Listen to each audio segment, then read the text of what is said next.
Yo les postos, petite vidéo très importante avant le match PSG-Metz 21h ce soir. On va parler d'abord du vestiaire. Le vestiaire parisien ne voudrait plus de Thomas Tuchel. Il doute complètement en sa capacité à faire évoluer cette équipe dans le bon sens pour pouvoir espérer quelque chose à la fin de saison. Surtout depuis le match aller contre le Borussia Dortmund. Mais même depuis un an, le vestiaire s'interroge. Ça prouve encore une fois que le groupe est en autogestion maintenant depuis ce match retour contre le Borussia Dortmund et que Thomas Tuchel n'apporte plus rien. Mais voilà, on a parlé tout à l'heure dans la précédente vidéo, c'est Doha qui va décider, donc on ne sait pas.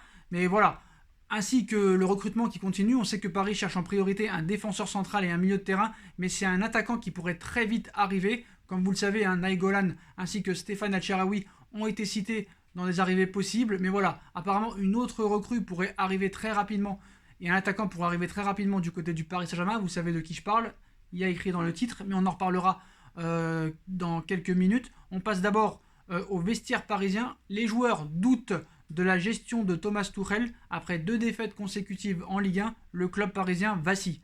Ainsi, le vestiaire francilien s'interrogerait très sérieusement sur la gestion de son entraîneur Thomas Tuchel. 2 matchs de Ligue 1, 2 défaites, 0 but marqué. Le retour aux affaires courantes du Paris Saint-Germain vire au cauchemar. La défaite du champion de France face à l'Olympique de Marseille au Parc des Princes dimanche dernier a laissé des traces au sein du vestiaire parisien, à tel point que certains membres de l'effectif commencent à s'interroger sur la gestion de Thomas Tuchel.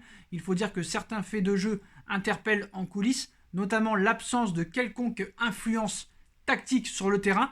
Donc ils viennent de se réveiller, ça fait longtemps qu'il n'y a pas de tactique, ça fait plus d'1 an et demi maintenant. Donc comme face au Bayern de Munich en finale de Ligue des Champions, les Parisiens s'en sont trop remis au seul Neymar pour entrevoir la lumière lors du classique, une stratégie maintenant prévisible qui irrite sérieusement le vestiaire francilien.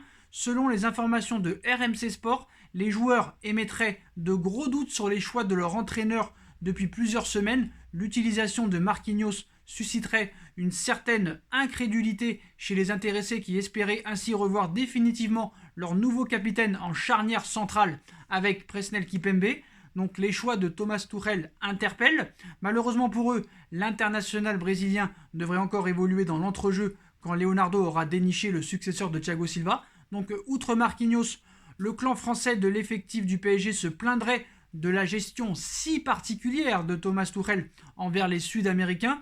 Outre ces 2 points, l'utilisation de Mauro Icardi lors du Final 8 de la Ligue des Champions a cristallisé les interrogations de plusieurs cadres du vestiaire. Ainsi, la relation entre les 2 hommes se serait sensiblement détériorée ces dernières semaines. Pour rappel, le PSG a déboursé 50 millions d'euros pour s'offrir définitivement les services de l'attaquant argentin. Ce soir, la formation parisienne accueille le FC Metz au Parc des Princes.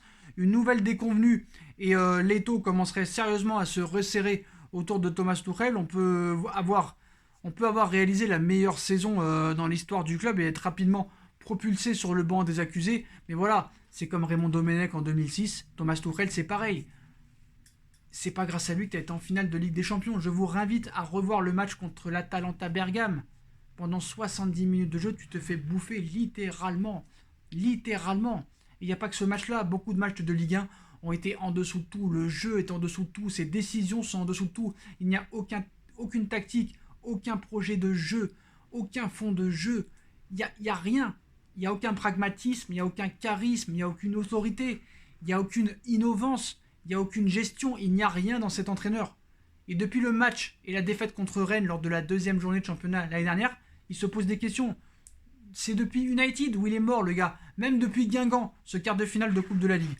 Donc voilà les postons. Donc voilà, le cadre apparemment ne voudrait plus de Thomas Tuchel. On verra ce qui se passe dans les prochains jours. Plus personne n'en veut, à part Doha. C'est comme ça. Bon, on passe à l'information principale de cette vidéo. Luis Suarez offert au Paris Saint-Germain. Apparemment, le Barça offre Luis Suarez sur un plateau au PSG. Comment refuser, le dossier Choupo-Moting étant mis de côté en raison d'un désaccord contractuel. Le PSG n'a toujours qu'un seul avant-centre dans son effectif. Mauro Icardi a signé définitivement et l'Argentin va devoir digérer sa difficile fin de saison 2019-2020 pour retrouver le chemin défilé parce que le PSG en a bien besoin. Mais avec Cavani et Choupo-Moting en moins, le champion de France se trouve incroyablement démuni devant. Trouver un numéro 9 de talent à un prix abordable, telle est la mission de Leonardo qui a jusqu'à présent toujours réussi à s'en sortir dans des cas délicats. Et selon As, Le PSG va même tenter sa chance dans le dossier Luis Suarez, poussé vers la sortie par le FC Barcelone. L'Uruguayen n'atterrira finalement pas à la Juventus en raison de problèmes administratifs, sachant que le club du Piémont a déjà atteint son quota de joueurs extra-communautaires. Résultat, le journal espagnol résume la situation du pistolero à un simple choix: rester au FC Barcelone ou aller au Paris Saint-Germain. Luis Suarez sait qu'il pèse énormément sur les finances barcelonaises et garder un joueur avec un salaire de 14 millions d'euros pour ensuite le laisser filer librement serait une très mauvaise affaire à ce niveau, surtout que Ronald Koeman lui a bien fait comprendre qu'il ne comptait pas sur lui cette saison. C'est pourquoi le nom du PSG est sorti du chapeau. Cette opération n'est toutefois pas sans de nombreuses complications niveau salaire et montant du transfert. Le PSG va clairement devoir mettre le paquet, mais en dépit de ses mauvaises relations avec le FC Barcelone, un transfert peut aussi satisfaire les deux camps. Son arrivée risquerait de créer une concurrence assez incroyable au poste de numéro 9, avec soit Icardi, soit Suarez sur le banc à chaque match. Seule certitude, Suarez serait bien accueilli dans le vestiaire, où la colonie espagnole ainsi que argentine, ainsi que Neymar, son ancien coéquipier, l'apprécie beaucoup. Donc voilà, apparemment le Barça ne serait pas contre un transfert de Suarez au Paris Saint-Germain. Le Paris Saint-Germain serait intéressé et pourrait tenter sa chance dans les prochains jours. Donc on verra ce qu'il en est, les postos. En tout cas, voilà, c'est la fin de cette vidéo, les postos. Donc voilà, il y a 3 options finales apparemment pour l'avenir de Luis Suarez. Voilà, c'est désormais acté, du moins par la presse catalane. Luis Suarez ne rejoindra pas la Juve, et ce pour des raisons administratives, puisqu'il ne pourrait pas obtenir la nationalité italienne avant l'enregistrement des joueurs pour la Ligue des Champions et la Serie A.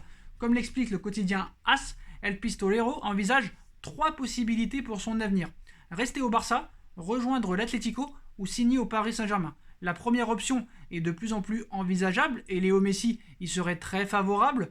Quant à l'Atlético Madrid, tout dépendra de l'avenir de Diego Costa et de Morata, mais la possibilité de défendre les couleurs du Paris Saint-Germain attire l'Uruguayen.